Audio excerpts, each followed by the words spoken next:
Hi, my name is Sarah. I'm an early childhood educator who's been working in the field for 2 years.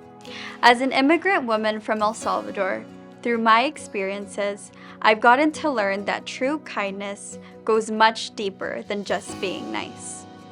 But I didn't come to this conclusion quite as easily as you might think.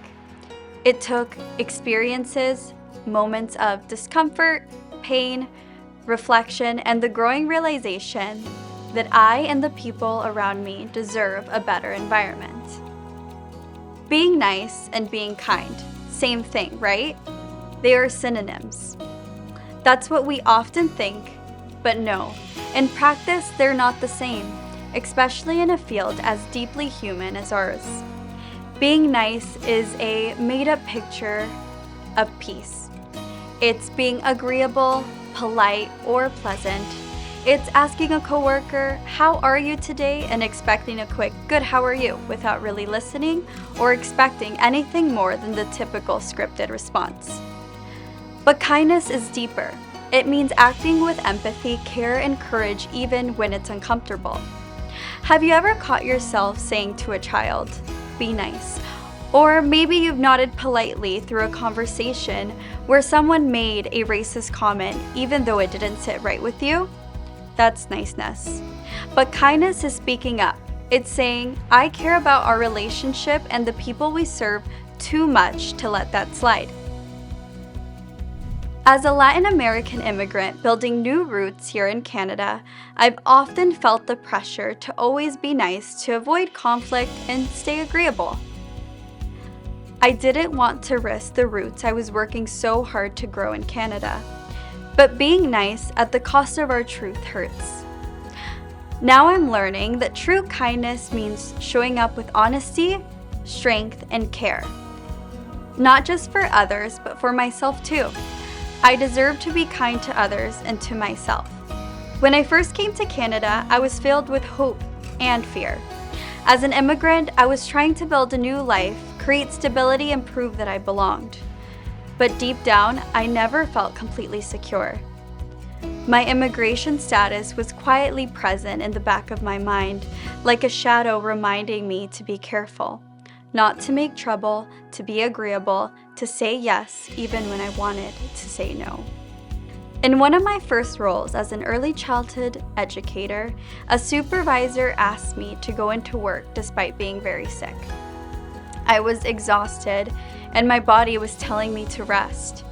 Out of guilt and fear, I stated that of course I would come in. Because what I was really thinking was, what if I say no? Will they see me as difficult? What if I lose this job? What if it affects my status? That moment wasn't about kindness, it was fear disguised as niceness. I've learned that being nice is often the mask we wear when we feel like we don't have the power to say what we truly need. Especially when you're new to a country, to a workplace, and to a system that doesn't always see your full humanity. But kindness, real kindness, is honest. It says, I can show I care and still have boundaries.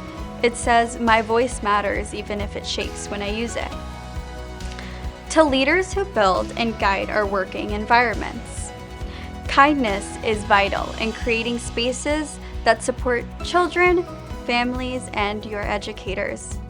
Kindness and leadership means building trust, taking the time to truly connect and learn about the people in our community, showing empathy and respect to children, families, and colleagues, having the hard conversations, not because they're easy, but because they help us grow. We work in a field that depends on real human connection. And in a profession made up of people from many different cultures and backgrounds, I invite us all to make a shift. Be kind. In early learning, we try to model kindness every day. But what does kindness look like in action? It's slowing down. It's making eye contact. It means truly listening. It's meeting our community members with empathy. It's listening to our bodies and minds. It's intentional. It's sincere. Kindness builds real community. In early learning environments, kindness is what strengthens our teams, supports our children, and builds lasting trust with families. Let's be more than nice. Let's find the courage to be kind.